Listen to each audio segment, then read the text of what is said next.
Hello, my name is Norah, and today I'm going to read you The Three Little Tamales by Eric A. Kimmel, illustrated by Valeria Docampo.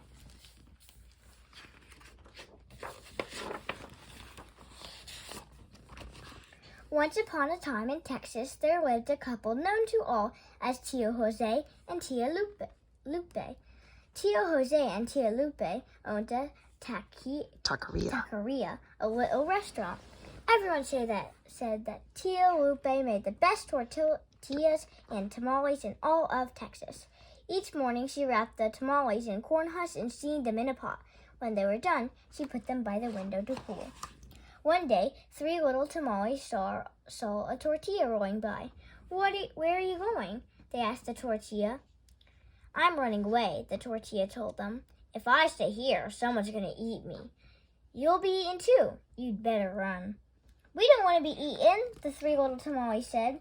They decided to run away together. They jumped out the window and ran down the road before anyone knew they were gone. The first little tamale ran until she came to the prairie. She breathed in the smell of sagebrush. I want to live here, the first little tamale said. She built herself a little house, a casita, out of sagebrush and moved in. She went to sleep that night surrounded by the sweet smell of sage. The second little tamale ran until he came to a cornfield. He listened to the rustling corn stalks. This sounds like music. I want to live here, the second little tamale said. He built his casita out of corn stalks and moved in. He went to sleep that night listening to the music of corn stalks. The third little tamale ran until she came to a desert. She saw cactus bristling with thorns. Cactus will make a strong house. The thorns will protect me, the third little tamale said. She built her casita out of tough, prickly cactus and moved in. She slept soundly that night, protected by cactus. The three little tamales lived happily for a time. Then one day, who should come trotting by but Señor Lobo, the big bad wolf. The first little tamale saw him coming. She ran inside her sagebrush house and shut the door. Señor Lobo walked up to the house. He looked in the window and said, Señorita Tamale, por favor, I want to come in, so open the door. The first little tamale replied, Señor Lobo, muy lindo. I'm sorry to say I won't let you in, so please go away. Señor Lobo answered, I'll huff and I'll puff like a Texas tornado, and I'll blow your casita from here to Laredo. Then he huffed and he puffed until he blew the sagebrush casita to pieces. But the first little tamale got out just in time. She ran to her brother's house, the one made of cornstalks. The second little tamale saw her coming. He opened the door and let her in, just as Señor Lobo arrived. Señor Lobo walked up to the cornstalk house. He looked in the window and said, Señor Tamale, por favor, I want you to come in, so open the door. The second little tamale replied, Señor Lobo, muy guapo. I'm sorry to say I won't let you in, so please go away. Señor Lobo answered, I'll huff and I'll puff like a Texas tornado and blow your casita from here to Laredo. Then he huffed and he puffed until he blew the cornstalk casita to pieces. But the two little tamales escaped just in time. They ran to their sister's house in the desert, the one made of cactus. The third little tamale saw them coming. She opened the door and let them in, just as Señor Lobo arrived.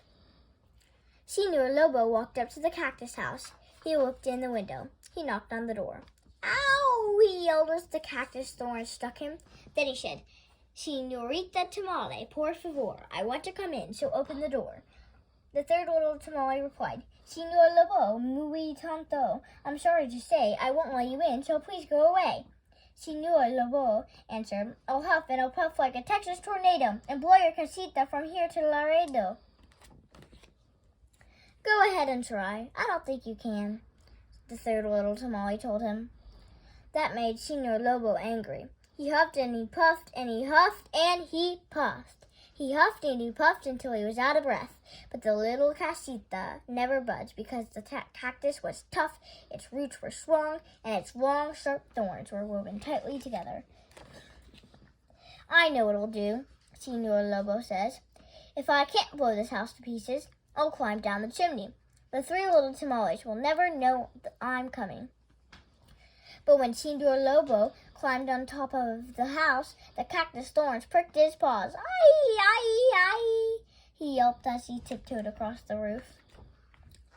"Senor Lobo is on the roof. He's coming down the chimney. What will we do?" "We'd better run," cried the first little tamale. "We'd better hide," said the second little tamale. "No, we won't," said the third little tamale. "I'm not afraid of Senor Lobo. I know a better way to deal with him than running away and hiding." She told the others her plan. They agreed to help her. The three little tamales filled a pot with water and set it on the fire to boil. They heard Senor Lobo climbing down the chimney. "Ay, ay, ay!" he yelled. Splash! He fell into the pot of water. Clang! The three little tamales covered the pot with an iron lid. "Let me out!" Senor Lobo howled. "No, we can't," the three little tamales replied. "We're cooking wolf tamales for dinner." "I don't want to be a tamale!" Senor Lobo yelled. He jumped out of the pot, climbed back up the chimney, and ran across the roof. He didn't let the cactus thorn slow him down, and he ran until he was out of sight, and he never came back. Senor Lobo was gone for good. The three little tamales never had to worry about him again. So they had a fiesta and invited all their friends to celebrate. And who were the friends that came to the fiesta of the three little tamales? Why, the runaway tortillas, of course.